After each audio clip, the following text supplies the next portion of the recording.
feel like Kobe in the fourth quarter. This is the Day More NBA podcast. We are brought to you by Prize Picks, coming at you Wednesday evening. It's December 17th, and this will be one of those immediate reaction episodes. I got Wolves beat writer Chris Hyland here with me in the studio. We walked right over here after the Wolves lost to the Memphis Grizzlies this evening. We'll talk about some themes from that game. That was the Wolves' third game they've played without Anthony Edwards. And then also in the second half of the episode, I want to talk a little bit about Joan Beringer. Chris wrote a great story on Beringer, and he's been down in the G League. It's something to talk about, potentially Beringer being a piece for this team later on this season. And then the Thunder game's coming up on Friday, and Chris and I want to talk a little bit about that and just kind of, I know Kyle and I talked about where the Wolves are in comparison to the other top teams in the West, but I think in advance of the Thunder game, that'll make sense to go into that a little bit too. But yeah, hi Chris, how are you? I'm good, Dane. How are you doing? I'm really good. It was, I don't know how many of these we've done that have come after a loss. The immediate reaction, because we did a couple of the Pelicans games; those were the wins in New Orleans. We did one after the Knicks game when we almost got chased out of the building. Yeah, that was a loss. That was a loss.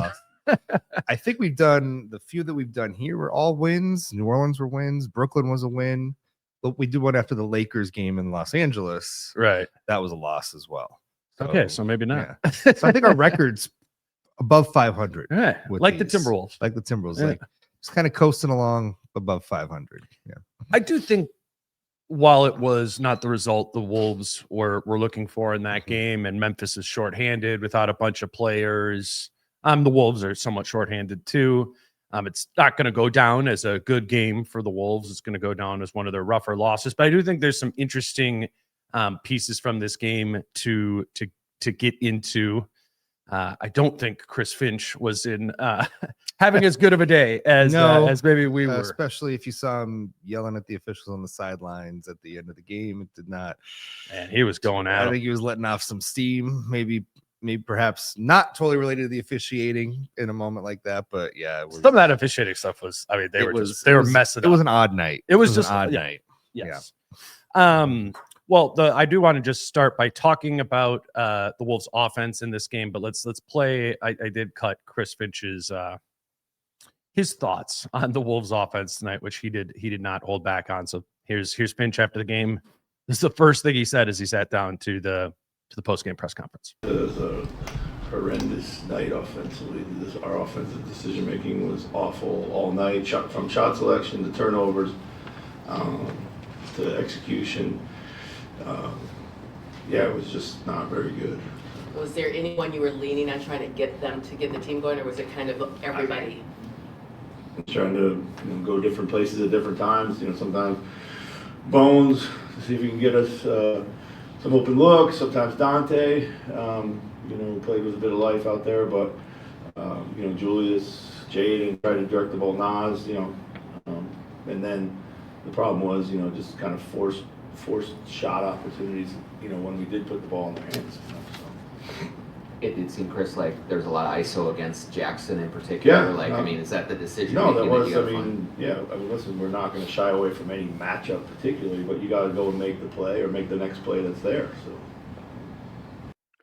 So Chris, that's where I want to start. Of like why this was, to use Finch's term, a horrendous offensive game. Like what caused it to be that way? And in that answer, he's talking about needing to go to different places and trying to play through Bones at time and Dante and those things.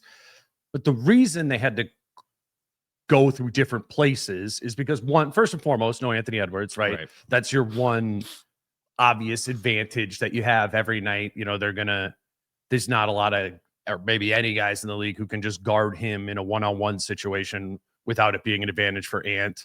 They'd normally have to put two on him, and then boom, you got your advantage right there. Yeah. The Wolves, that's why the Wolves offense is as good as it has been this year, is they have that Ant advantage and they also have the Julius advantage, right?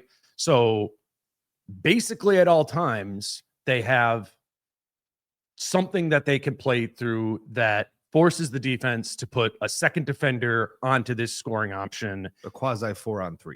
Yeah, right. Most of Yeah, it. you're seeking. That's what an advantage is. Yeah, I guess that's what I mean when I'm saying advantage, and that's what that Finch was saying there too.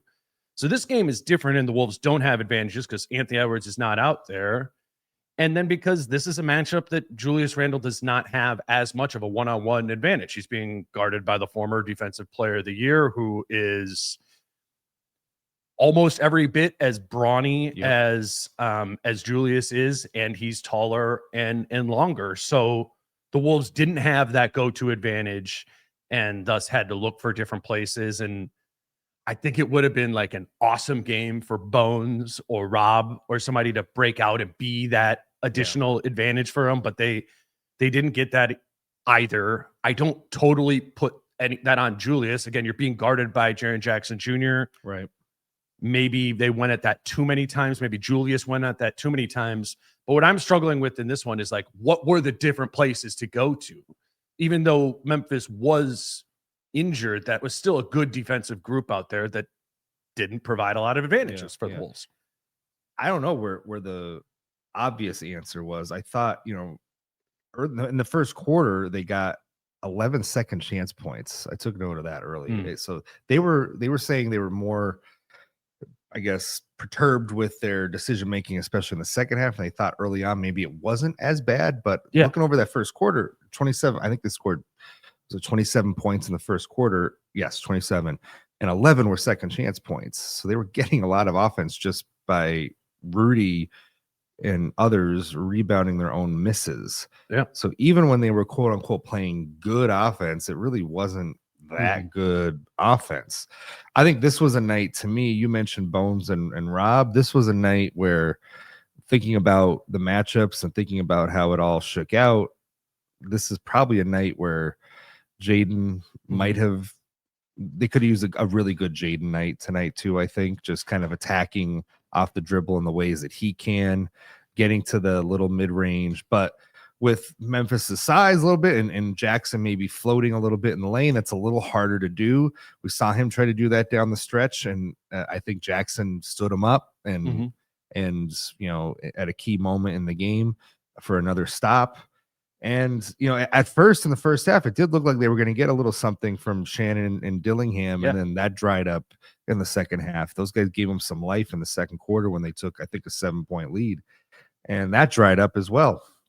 And then the third quarter, I saw a stat. I looked over the box score. Jaden had 3 made field goals. Dante had 3 made field goals. The rest of the team in the third quarter was 1 for 13. Jeez. So it just was coming from nowhere. And to your point, there were no advantages. So maybe guys felt a little more rushed in the shots because the defense was able to hug them a little tighter on the perimeter. I think I think that's probably what I we noticed. need this 3. We need this 3 because what else is it that we have to go to? But then they passed them up too at the same time, which was really puzzling to me at various moments. And it's just a little harder for these guys to take guys off the dribble if guys are just guarding them closer because they don't have to help off of them. So kind of a perfect storm. But also, we've seen that this group, Friday night in Golden State, is capable of playing very high-level basketball without Anthony Edwards and Mike Conley on the floor.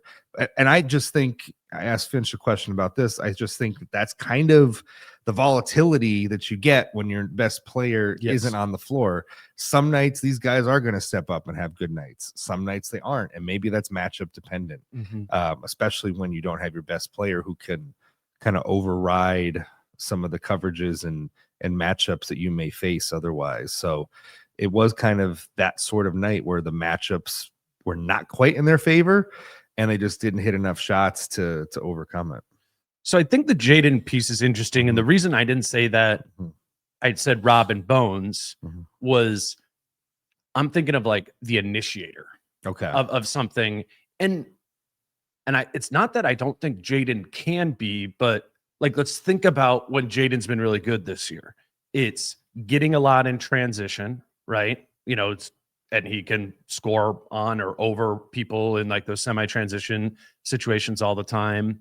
And then a lot of the time, Jaden gets his as like a reaction to the advantage, right? Right. We've created some sort of 4-on-3, and now the ball swung Right. to Jaden against a shifted defense.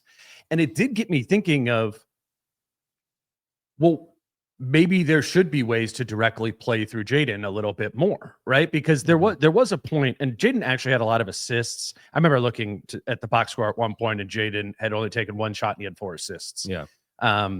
In the game. But I think it would be advantageous to this team, especially in a situation when one of Ant or Julius are out, or one of Ant or Julius are not having a good game for Right. whatever the reason might be, of can Jaden be a little bit more like directly involved in the action and less of like a ripple? Did you kind of get what I'm saying there? And they have called quote unquote more stuff for him this year. They have directed, Finch has said they have directed the ball to him more. He's called more plays for him, even when everybody is healthy. So there is facets to this offense that they do run through Jaden.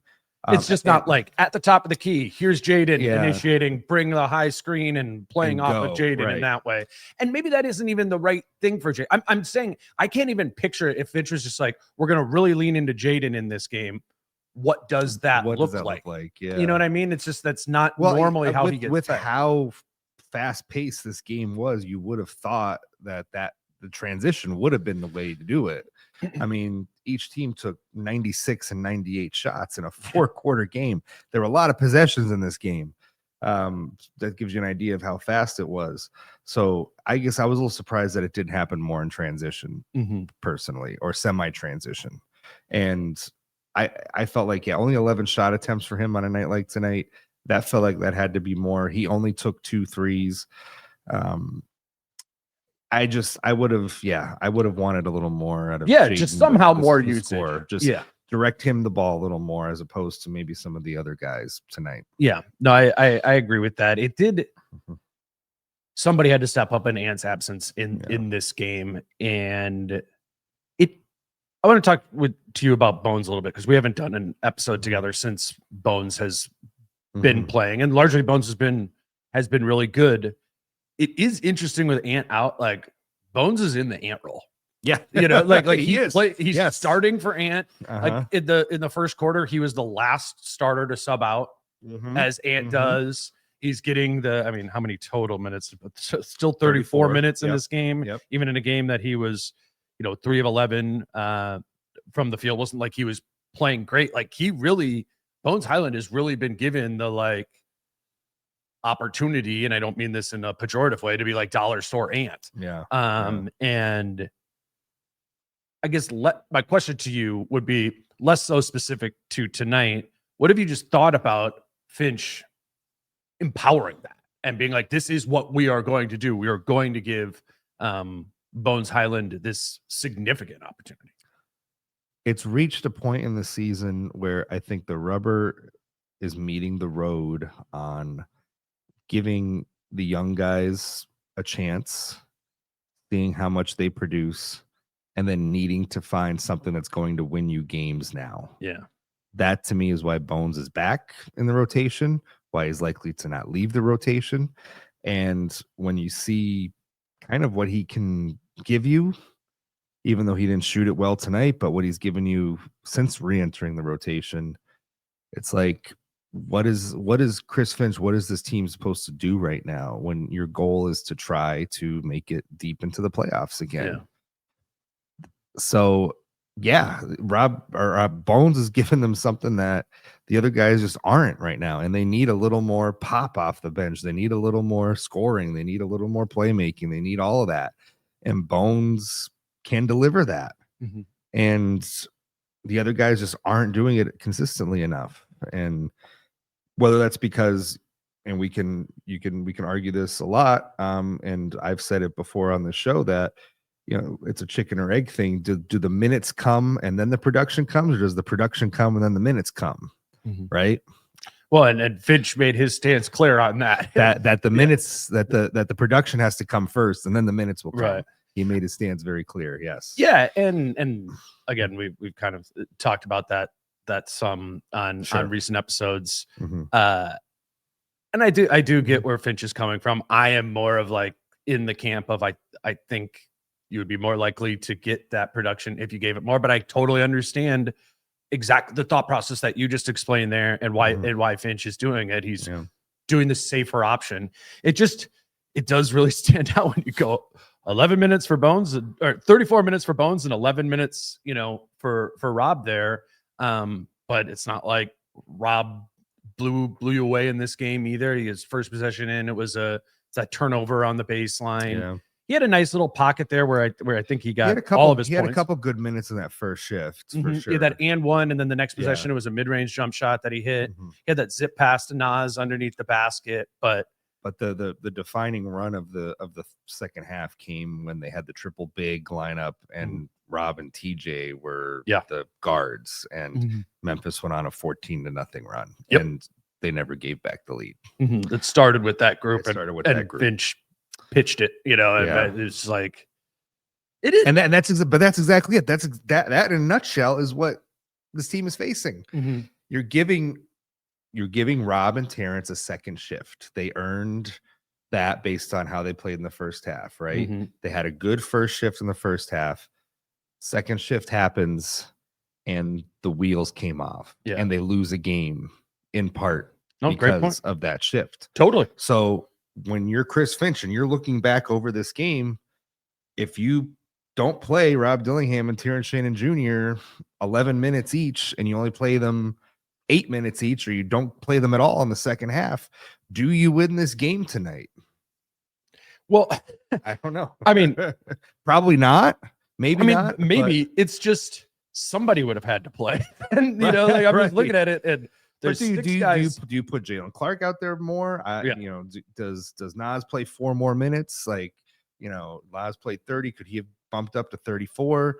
I don't know, but I think that's what Finch was trying to get to with the triple big thing. Like he was trying to play 6 guys tonight, pretty much as he did. I mean, Nas was sixth in minutes on the team. 30 minutes. At 30 minutes, all the starters played 34, 35, 36, 37, something like that. And then you have Jalen Clark playing 9, Shannon playing 11, Dillingham playing 11 as well. So, I mean, yes. At the same Dillingham time, was minus 13. At the same time, that is not why they lost this game overall. I mean, they were on the floor for the worst by numbers by a 14-0 run, the worst stretch of basketball on the evening. And the fourth quarter was not great when they weren't playing. So it's not as if the blame pie is solely on that. But no, it's a major win for Finch's philosophy of what he described. Yes. In that you got to earn that second shift, or you need to produce in it to getting it consistently. And those guys didn't do it. I'm just bringing up tonight of there's no Mike Conley, there's no Anthony Edwards. And if you didn't play them again, I mean, maybe it could have been a little bit more Jalen Clark, but there's now the next line items are Joe Ingles, Johnny Juzang, and Leonard Miller. They're just, at least for tonight, there wasn't a lot of other opportunities. You almost had to play them 11 just to get there in this one. But I don't know. I mean, it'll be a thing all season, and we'll see how it goes. Imagine if we were sitting here in October and Ant was out, and we theorized a game where Ant was out and Mike was out, and we're like, oh yeah, Rob's gonna get 30 minutes on a night like that, right? And no, you certainly would have thought more than 11. Right. But again, he didn't earn it. He's the team worst plus minus, right? Yeah, minus 13 for Rob, minus 8 for TJ. A lot of it had to do with that stretch that you referenced there. But that's the conundrum, and that's why it's a little bit it's difficult. It's difficult to play without Anthony Edwards. And I think, it's as good as that Golden State game was, and was that their best game of the season? It's like, I'm not sure the best game of the season can happen if Anthony Edwards isn't playing in it. Sure. You can win, and this team is talented enough. They're more talented. It's their best win of the season. Right. I don't know that if that's their best game by the end of the season, then something's wrong. As of right now, it stands as their best win under the circumstances with which they had to try to win a game. But if that stands as their best win, eventually, then we got this team's in trouble. We'll take a quick break, and then we'll keep going with Chris. I wanted to let you all know that today's show is brought to you by Falling Knife Brewing Company. And wouldn't it be nice on New Year's Eve to be home by 10 p.m.? that is what you could do if you go to Falling Knife's New Year's early party that they throw on New Year's Eve. They've been doing this for a few years. The party starts at 6 p.m. They celebrate like the ball dropping at 8 p.m. We got the like confetti cannons and all that stuff, and then the party's over at 10. So you're home before the Ubers get expensive. And yeah, I think for somebody my age, that sounds like a way better way to go out on New Year's Eve. It is a ticketed event. The tickets are $90, but included, before you freak out about $90, what's included with that is not only all you can drink Falling Knife beer, but also all you can eat food from Rectangle Pizza. And it's not just pizza, it's an elevated menu from Rectangle. So if you're trying to put together some New Year's Eve plans, put Falling Knife on your radar for that. I think the Wolves do play earlier on the day there. You can really just hang out at Falling Knife all day, go watch the game there, and then stay for the party. But if you want to purchase those tickets and make New Year's early at Falling Knife your plan, the link to get those tickets is in the show notes below here on YouTube or in your podcast player, or you can go to Falling Knife's website. They do still have some availability left.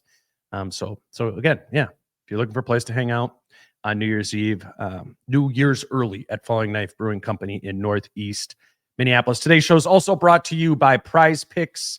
And if you got knocked out of your fantasy football playoffs like I did, as Chris knows, Prize Picks is a way to keep playing fantasy football, not only throughout the rest of the regular season, but for the playoffs as well. This Thursday night or tomorrow, the Rams play the Seahawks. And to play Prize Picks, all you need to do is pick more or less on at least two players' stats in that game. Got Puka Nacua, more or less than 91.5 receiving yards. There's no Devontae Adams. Does that mean Nacua goes for more than 92 yards, or does it mean he'll receive more coverage and more attention and see less production? However you read that, you go more or less than on that number. Jackson Smith-Njigba, his is set at more or less than 89.5 receiving yards. Chris, did you know that JSN has had 90 or more receiving yards in 9 of his last 10 games? I sort of knew that. That's crazy, though. Crazy. That's good. Yeah, the number's set at 89.5. So I don't know. Maybe the Rams will shut him down, but that has not been the trend with JSN. I like that more than 89.5 receiving yards there. Whatever it is you want to do, you can keep playing fantasy football this winter over at Prize Picks. If you don't yet have a Prize Picks account, you know the drill. Promo code Dane. When you sign up, you'll receive $50 in lineups when you play your first $5 lineup. That's prizepicks.com or the Prize Picks app using promo code Dane when you create your account. Do you have anything else from this game that you would like to get into, or is that what did you write? I mean, obviously I haven't read your story. What did you write your game story on? Was it about the offense?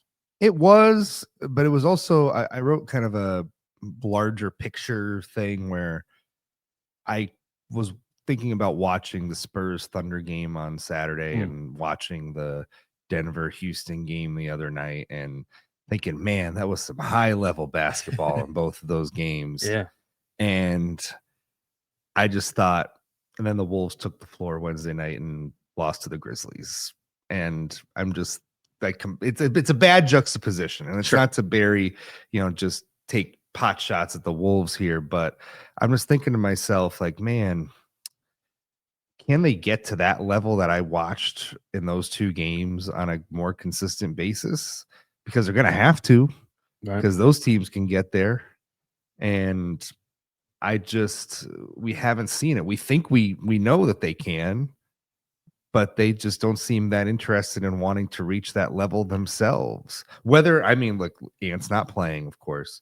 That's the caveat. But at the same time, we know they know what they're capable of. We know it, they know it, and yet they still have nights like tonight where they let missed shots frustrate them. They let it carry over from one end of the floor to the other. They force the issue. They press. Like, they know their fatal flaws as a team, and yet they still allow those flaws to obscure what they could become because they can't get out of their own way. Right.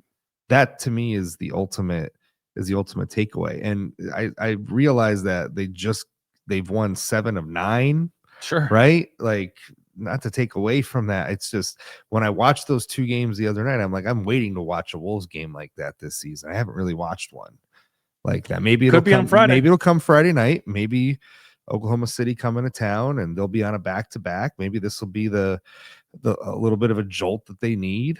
But I'm just waiting for this team to, as good as the record is, and it's not like hit the panic button or anything like that. I'm just waiting to see what the best version of this team is going to be when they put it all together. Right now, they've put it together in spurts. They've had good quarters. The offense has been good at times when the defense was bad and the defense got better and the offense gets bogged down. Like they haven't quite put it all together.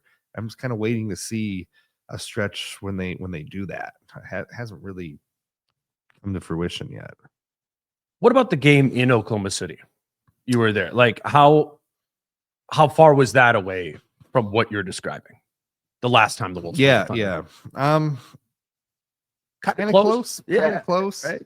That was kind of close. And then, that was in the week of terrible things happening in the last 3 minutes of games, and terrible things happened in the last 3 minutes of that game too. Yeah.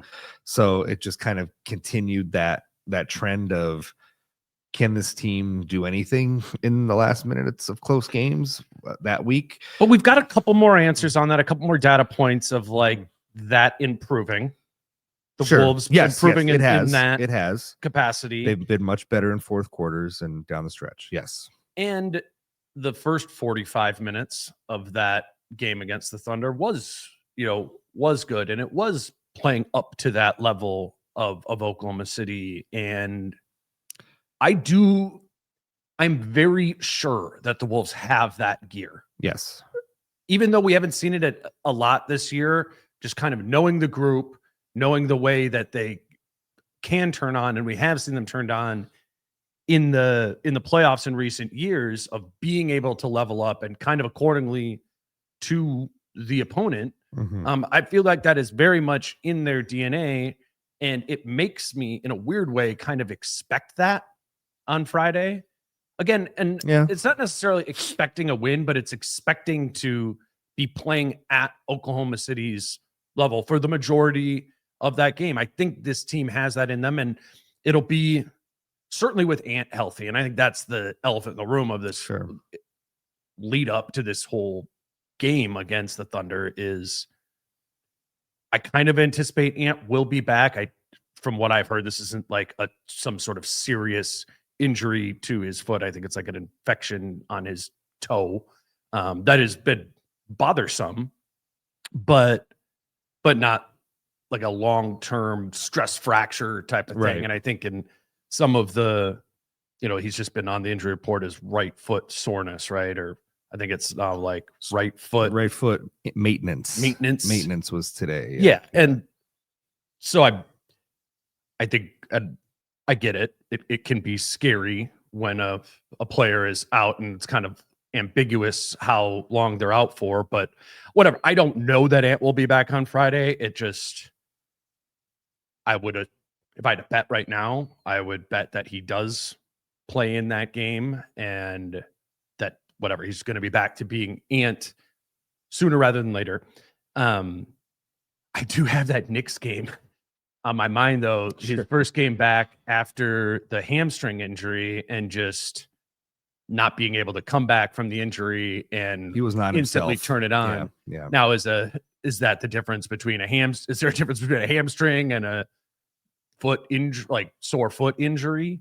Probably. Maybe you're not trusting your burst with your hamstring, and Ant kind of talked about that, I think, after that game, some about the hamstring there. But yeah, it would have been nice if Ant played tonight, and you kind of, all right, getting back into your rhythm, so you're, when he's out there against the Thunder, and it feels like a really important game. It just feels like a very important game, and would be very meaningful for the vibes if he was able to have a good game and they were able to beat the Thunder on Friday at home with the Thunder on a back-to-back. Like, that feels within the realm of possibilities. I'm just concerned about, is Ant going to be able to do that, given that he's been out for a week now? Yeah, and that's kind of been the trend throughout his career, is that it might take him a game or two to get back up to speed, whether it's shooting, whether it's just his comfort level, whether he chooses that this is a night he's going to defer because he's trying to get back in a rhythm, or whatever. What is it?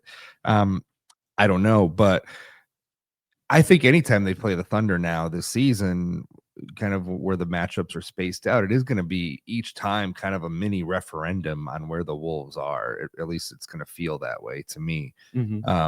So I don't think that's a ridiculous it's not, stance. no. I think it's, I mean, referendums always sometimes get like, oh, that's you're exaggerating it by it being referendum. I think it's like a proper referendum. I think so. This is the team that knocked them out last year. It's a team that's 25-2 this year. Like, yeah, it is. It is kind of a referendum on where you are as a team, a little bit, considering this is the team you're likely going to have to get past at some point. So they play them on Friday. They play them again in late January, so about a month from now, and then I think there's one more in March.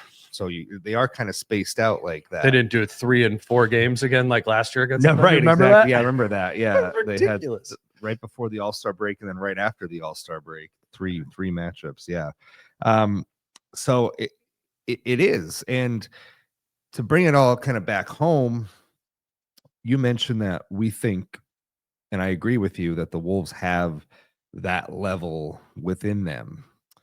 But we also talk about the need to develop habits and consistency and be able to reach that on a consistent basis, because if you are just trying to dig down for it in April and May, you may come up empty.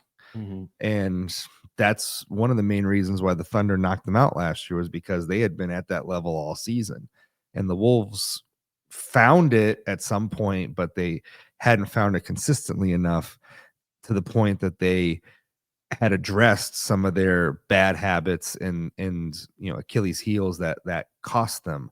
And right now, a night like tonight shows you that there's still some of that within them, and some of that stuff that, listen, if we're talking about Memphis's physicality flustering the Wolves on offense, then what the hell are the Thunder going to do to them?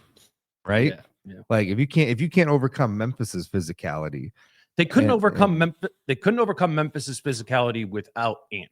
Like, I think that's a huge context point to that game specifically. Like, Jaren Jackson Jr. could have shut off Julius Randle in a normal game, and then they would have needed Jalen Wells, who's a good defender, to have also made Ant not an advantage. Like, that's the difference for me between the Thunder there and the Grizzlies, which you're saying too, but you get what I'm saying. There's every minute Julius Randle is on the floor against the Thunder, he is going to be facing a physical guarded defender one-on-one, right? Yes, they will not double. Yeah, and the same will be true for Ant, and Ant will not be shut off by that. Julius will not be. It's not a certainty that he'll be shut off by it either.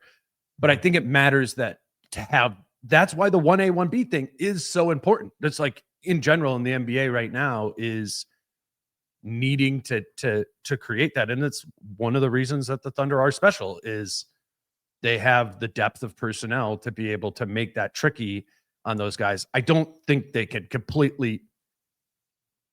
they can't do what they did to Julius and do that to Ant simultaneously. I don't think, as long as the Wolves are like playing with a rhythm and some of those sort of things. Yeah. Like, I would agree. If they, I don't know. I'm not saying this game's for sure going to be close. Like they could jump on the Wolves right away, but I don't anticipate it to be that way because I think they'll have numerous avenues, and that's the difference that tonight for me. I thought that was the story of the game, and that's fair. But to what Jace was asking, he was asking about their physicality or physicality in general, and how that disrupts the Wolves' offense. And it just made me think of just what the Thunder can do to them. And it's like, well, you're gonna have to deal with it because the refs are building the habits. Build habits in physical matchups too. Yep, precisely, 100%. And this was a bit of a disappointment and a step back to me in that regard tonight. It's So Julius has been awesome this year in the non-Ant games. Prior to tonight, there's been 7 games that Julius Randle has played in that Anthony Edwards hasn't played in. And in those games before tonight, Julius is averaging 27, almost 8 and 6. Advanced, that's his season long numbers are 23, 7 and 6. So you're getting like 120% of, or 115%, whatever, of Julius's production. And in those games without Ant, Julius has shot 60% from 2 and 36% from 3. So more production and more efficiency. So you kind of, not really, I come into this game not really having thought about the matchups or anything like that. And you come to anticipate Julius Randle to probably put up, 27, 7 and 6 or something tonight against the Grizzlies. But the difference is in those previous games that they play Indiana. Okay. He's being guarded by like Siakam or like Jay Huff or something like that. It's not Jaren Jackson Jr. The next game's Denver, Aaron Gordon was guarding him. That was a good defender there. Yep. And Julius in that game scored a lot, did not distribute, which he has to do against a guy when they're guarding him one-on-one in that sort of situation. But the other games are the Lakers, and the Lakers were without LeBron and stuff like that. He's guarded by like Hachimura, not a great defender. Another one of those games was Charlotte. Bridges is on him. That's not a real defender. Brooklyn, I don't even know who's on him. They don't have a real defender. Golden State game, he even killed Jimmy, in that one. The Sacramento game, Sacramento doesn't have a matchup for him. So I think in the no Ant games, Julius has been so good because those teams haven't had a matchup for him. And I don't say that to be a negative thing. I say that to be like, well, that's what it should be every game when Ant's there too, right? Because the best guy is going to be on Ant, or there's going to be more attention on Ant. But if Julius is guarded by the best player like Jaren Jackson Jr. or kind of like that Phoenix game when they put Dylan Brooks on him, it kind of invert. You know what I'm saying? It changes it a little bit. So I think it was wrong to assume that Julius was going to be able to do this against Jaren Jackson Jr. But Julius in a normal game should have ample opportunity, to cook against most teams. Well, that's what made them so successful in the playoffs last year was they did take advantage of the matchups and the advantages, and that's why they won 2 playoff series. And Julius in particular did. Yeah, absolutely. And even if it was Draymond Green staring him down, he still was able to take him. And so I wonder, and that's why when we were talking in New Orleans, it just hasn't always really felt like the Ant Julius synergy is quite there. Like in those 2 New Orleans games were an example. Like Ant had a really good game the first game and Julius didn't, and then it was flipped in game 2. And same team, but yet 2 wildly different stat lines for the 2 of them coming out of that trip. And it just, I think you can find hope in that though.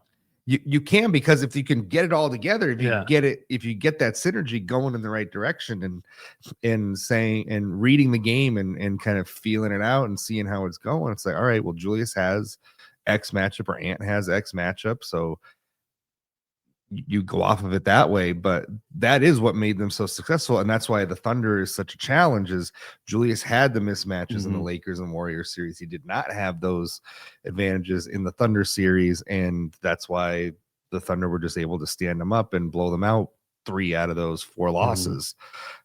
So what is then the counter to that if Ant has a matchup, not a matchup advantage, and Julius doesn't? And that's why the Jaden McDaniels emergence has been so important. That's why getting trying to get Dante going is so important, because they're going to need those guys to hit those shots come April and May. And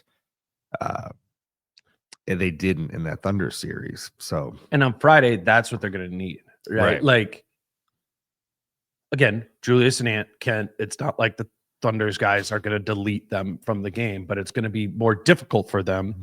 So that's the game where you want to see Dante DiVincenzo in the first quarter running like design pin down actions to come off and like hit 2 or 3 threes in, you know, the first quarter or whatever, and to have more drawn up things for actions between Jaden and Rudy, and those, like, there do need to be other cogs here going, and especially against Oklahoma City. If they beat them, I think Julius will have done better against, you know, the Thunder defenders, and Ant will have had success too. But I think in that matchup in particular, the others need to contribute as well. And I think that part of that is on Finch too, of like drawing that up of like, hey, you know, Julius has kind of been running into a wall here for 3 possessions in a row against Dort or Caruso or whatever. Yeah.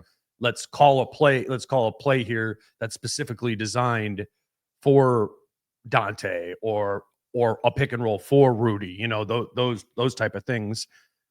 None of this is that complicated though. That's my point, is like it could happen. Like these are things that could file into place for this team. And yes, the Wolves have not built championship habits over the course of the season in the way that the Thunder have. And I've talked about that a ton. Like, and that's not great. That could still happen. One though. of, like, one of the happen. variables here with this team in particular, though, is the energy and the mood just shifts game to game. You never quite know, like, what's Ant's energy level on a given night, what's Julius's energy level on a given night, like what's the defense gonna be like. So that's one of the issues here, is it to the point about trying to get all this together. It's like, well, is Ant gonna feel like playing a certain way tonight? Is Julius gonna feel like playing a certain way tonight? And that's one of the things that this team kind of has to grapple with too, is not mentally being on the same page. Sometimes I feel like that's the case. Yeah, sometimes they are. Yes, sometimes they aren't. Inconsistent. No, that's a good distinction to be made. I'm saying there's basketball levers that they haven't pulled yet or haven't pulled consistently that they can and very likely will as the season goes on. They can build basketball championship habits over the course of this season. Can they build the mentality stuff? That's the distinction to be made. And I don't feel as confident in that as the basketball things. The talent is there. The execution, I think, will only get better and better. But it has, I mean, how many of the games this year has been like, oh, that was kind of, where was the energy? Where was you only had the energy in the fourth quarter when you were down 8 and you needed to come back. That's when you finally turned it on, right? That's been a lot of that this season. As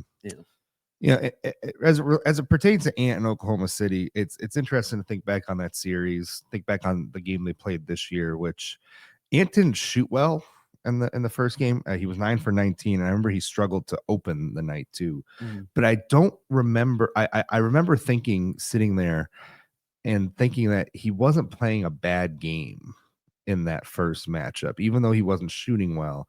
I felt like he was opening some things up for them. I felt like he was making the right plays and making the right reads, and I think that's one of the reasons why it was such a close game, that despite Ant's shooting struggles, and then he got it going a little bit in the second half, they were able to play okay enough offense to be in that game. And then I think back to the last series, and I think about the games in Minnesota, game 3 and 4. Game 3, he came out and seemed like he just had so much juice in that game, and it really just kind of carried them to a blowout win.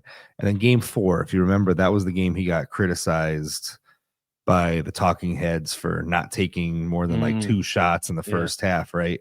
But what happened in that game? Didn't they put up like 138 points or something like that? Like that was their best offensive game of the series, and he didn't really shoot all that much, but yet they had great looks all night, and Nikhil was hitting them, Dante was hitting them, and guys were hitting them. But he was still, I think, creating pretty good offense against that team. So to me, I think there's a level that he could certainly get to more consistently and didn't get to in that series. But I think when it pertains to Ant and Oklahoma City, I'll be interested if he plays. How does he attack this game, knowing that he has affected the game with his playmaking? Or is he as aggressive, or is he really looking to set his teammates up early, knowing that they have had success when he has been more in that mindset as opposed to just trying to score against this team? So I'll be curious to just kind of see how he attacks it, knowing that he's had some success as a playmaker first and a scorer second. It will be a test for Ant, but it will be a test that he's shown he has the answers for before. Doesn't guarantee they'll all be there, but they're not going to be able to throw something at him that is going to completely derail him. It's just going to be like, how many of the answers do you get right? And part of that is as a distributor. Part of that is good shot selection, being a good individual scorer as well. I'm really looking forward to the game because to the referendum thing. And it's a good week coming up here. We talk about the schedule. Schedule ramps up a little bit here. You got Oklahoma City, you got Milwaukee on Sunday, but then you got the Knicks, and then you've got Denver on Christmas Day. Yeah. So you got a nice couple of matchups here over the next 4 games that are gonna, if this team is needing a jolt and a little bit of juice, like the schedule should provide that, because you got some big games coming up here over the next week. It'd be huge to get the ball rolling against the Thunder. And I think with Ant coming back, if he comes back, and with Oklahoma City again on a back-to-back, I think there's an opportunity for it to be like, all right, this is our pushing the snowball down the hill, and then Milwaukee, New York, Denver, like start building. I think it is that time. I do want to talk about Beringer a little bit, and I don't want us to go that long, so I'm going to slide away from the Oklahoma City topic. I want to talk about your story you wrote about him, but I also just want to kind of update people that maybe don't know that Beringer has been with the G League team for the last 3 games. He's been down there getting experience to play, and I just asked Finch about that tonight, and also just kind of about what Beringer's experience has been thus far this season. I thought this was interesting. We'll start talking about Beringer here. Yeah, I think still a big believer that he can help us even this season. It was important to get him down there. I think having gotten him in, kind of involved in everything here and getting the feel for the league and how we do things, just I think now it's time for him to go play, and he's just got to play and play and play. You don't want your 19-year-old's not playing. So, but yeah, so I think just learning the league. It's been a hard road for him. Not hard in that he's not succeeding, but hard in I think it's just been very different.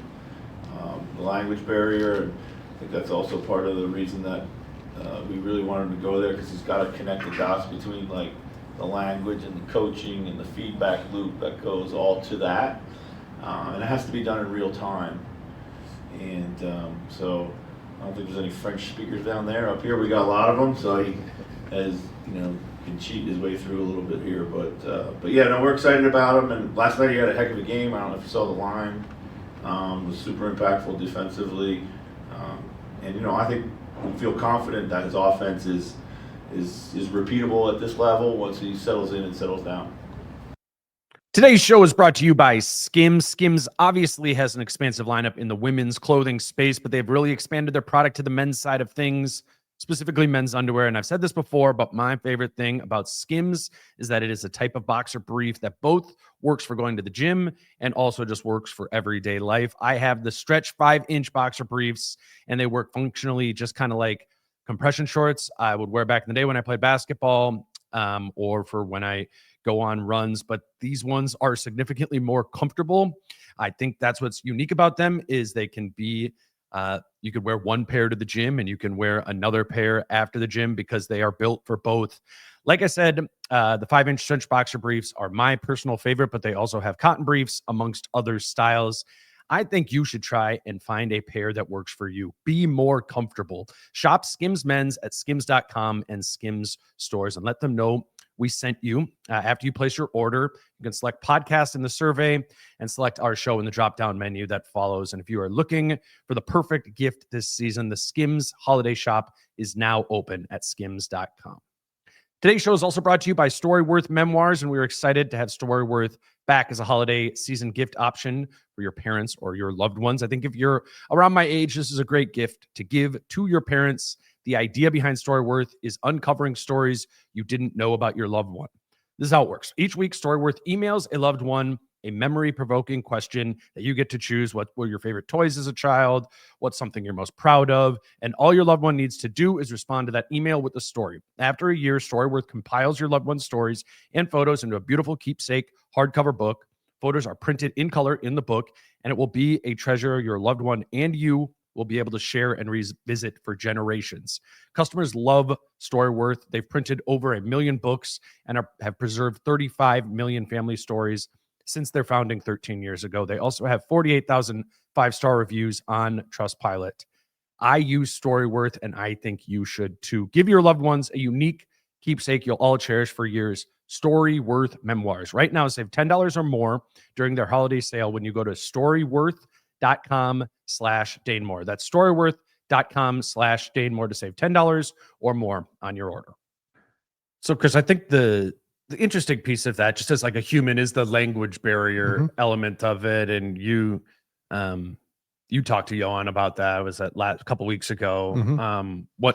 What color can you provide to that element of Berenger's experience? Yeah, it's I think a little tougher than people may think. Like the language thing, especially when you're in a fast-paced practice, specifically in the group drills, 3-on-3, 5-on-5, and people are yelling things, like teammates might be communicating with you, coaches might be saying things, everything's echoing, all that stuff, and it might be a little hard for you to just mentally process everything that's going on, everything that people are saying. So I think that when Finch talks about kind of that feedback loop, I think that's what he's talking about. And when you're in a game, obviously you're trying to communicate with your teammates, and again, you're getting coaching from the sidelines. Everything is happening at warp speed because you're in the NBA now too. So, and you're learning a language. You're learning a language for the first time. So it's been a little trickier, I think, than people think. But he's progressing. They have, in addition to Rudy Gobert, a couple assistant coaches that also help translate at the NBA level. I think Finch joked that they don't have anybody. They don't have anybody that really speaks French in Iowa right now. So it is kind of a trial by fire for him in that sense. But I think it's played a little bit more of a role than people think. And that was kind of the genesis of the story. Finch had said something, I think, in the preseason about, there's a little bit of a language barrier to overcome. And that was when it kind of just sparked in my mind to ask about that a little bit. And that's where this story came from, just how he's acclimating to life in America and getting his driver's license and studying for that and all that fun stuff, and trying to figure out what Anthony Edwards is saying at all times as well. Probably everybody's favorite quote from that story. Yeah, what was that quote again? And by the way, when I asked Johan about this was unprompted. I did not say tee him up by saying, "Hey, how has it been trying to understand Ant when he talks?" This came up unprompted in the interview. The quote was, "Ant, when he speaks English, honestly, I don't really understand everything, but I try.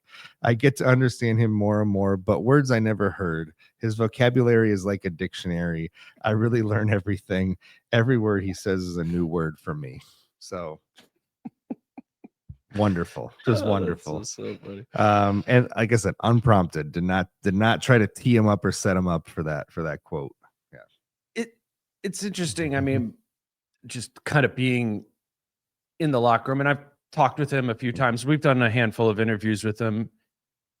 It's not like he's a zero English guy at all. No, he's not. And he did the interview for this story in English too. Like there was no translator, no nothing. Yeah. So it's just like it's a reminder of what you're saying, of like, it's not just speaking English. Like he speaks English pretty well and understands it pretty well. If you don't understand it, that doesn't mean you don't understand Right. English. That means you don't understand it. Yeah. But I hadn't thought about it in the speed, like the process the of speed of it, yes. that you need to do it. And is he translating in his head? And you don't have time to translate in your head a defensive coverage, immediately or whatever. But I just want to make sure it doesn't sound like he's really far away from He's getting not. there, because I He's don't think not. that's the truth of the situation. I think there could be a language barrier without it being a blockade or something. Correct. It's not a language blockade. That's They emphasize, like his assistant coach, PD coach Kevin Hansen, who works with the big men. He emphasized that it really isn't so much in the one-on-one. It is more in the team drills where things are just moving very fast and there's a lot being said that becomes a problem. But that's also mimicking what happens in a game too. So right. it's a little tougher when things are moving at a fast speed and at game speed. But the other thing that Kevin emphasized was Joan as a center, there's not too much that's complicated, like whether it's terminology wise or coverage wise. Like he's either going to be like a drop big man or he's going to be a switching big man, right? And so it's depending on what they want to be playing. So it's not like there's like specific matchups or anything that they have to have him watch out for. So it's a little easier to be a center than it would be to maybe be like a guard in his shoes, was Kevin's point. So I watched his first game he's played 3 games for the Iowa Wolves. I watched the first one, and the first thing I noticed when I turned it on was they were having him switch everything, which was kind of interesting. Again, that doesn't mean he's gonna for sure be always a switching big. I think he will play drop at times too, or look like Rudy Gobert in that sort of way and be at the rim. But that's kind of the dream with him, right? As you get some sort of the Rudy Gobert experience while also getting a faster, maybe quicker laterally switch type defender. Right. That's the dream, right? With Beringer here. I did watch that game, and that first one he really struggled in. It was like a lot of fouls. He was really in foul trouble and got limited to only playing 19 minutes in that game. And I left it going, not like an indictment of him, but it was like, okay, this is not a guy who's immediately ready to be playing in an NBA rotation. Like it's not just an opportunity away from that, to be fair. So that first game, he plays 19 minutes because of foul trouble, scores 10 points, gets 11 rebounds, 1 assist, 5 or 10 from the field. The second game, not the foul trouble, played 30 minutes, had 12 points, 9 rebounds, 4 of 9 shooting. Again, I didn't watch that one.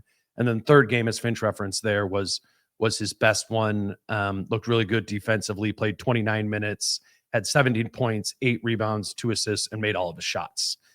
So I do think maybe part of that first game was just like, this is your first time being thrown into an American real game, like other than summer league. Yeah. And it's trending in the right direction, but I left watching it, not saying that what Finch is saying that he could help at some point this season. I'm not ruling that out. I don't think it's like he's going to get back from Iowa and be ready to be the 10th man or 9th man or whatever on this team. It's just which he turned 19 in November. And you have to remember that on draft night, that was the plan. Yes. Right. The plan was essentially like redshirt year. Right. And as we got into training camp, that was kind of when the post summer league into training camp. Well, maybe he can help this year.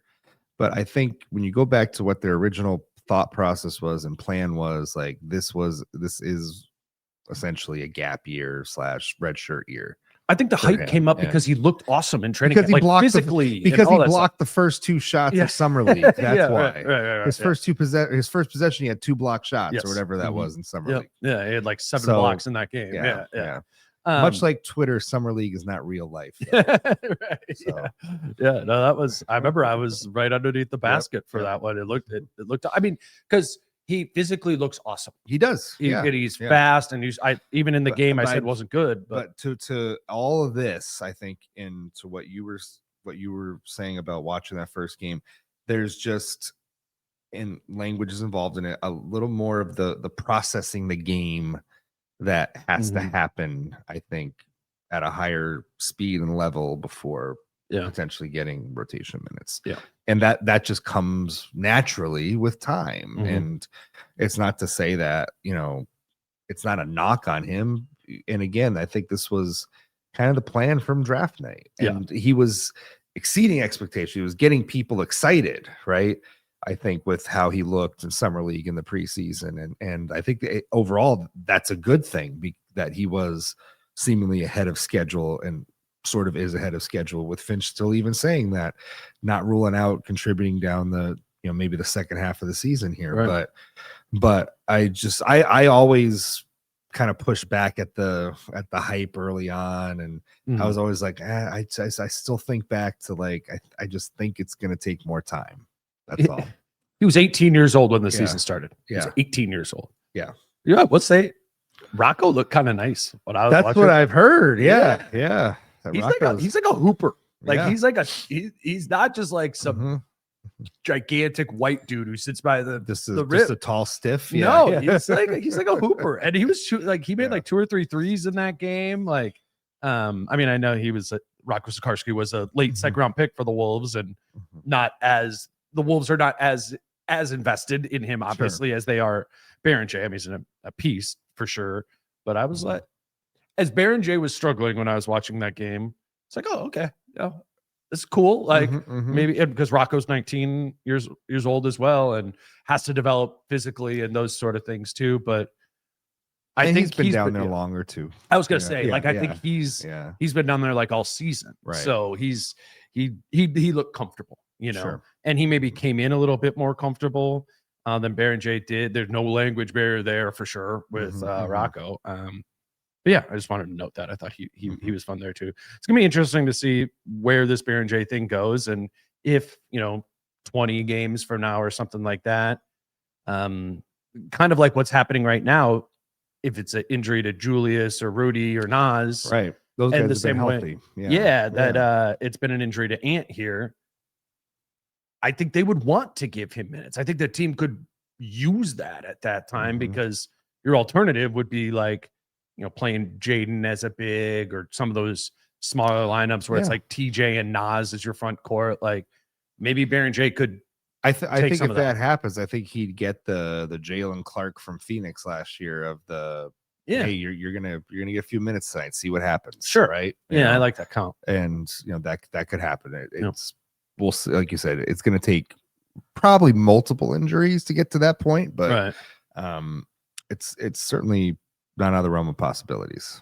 And I think he'd, it would benefit him, obviously, and that's partially why he's down there now, is if that shot happens, he's now got at least some game experience under his belt. That's not garbage time minutes here at the end of games. And I really would recommend going, and if this intrigues you at all, just the Beringer topic, like this is the story that's been written on Beringer in his time here. It's titled "From France to the NBA, Timberwolves rookie center Joan Beringer adjusts to Minnesota."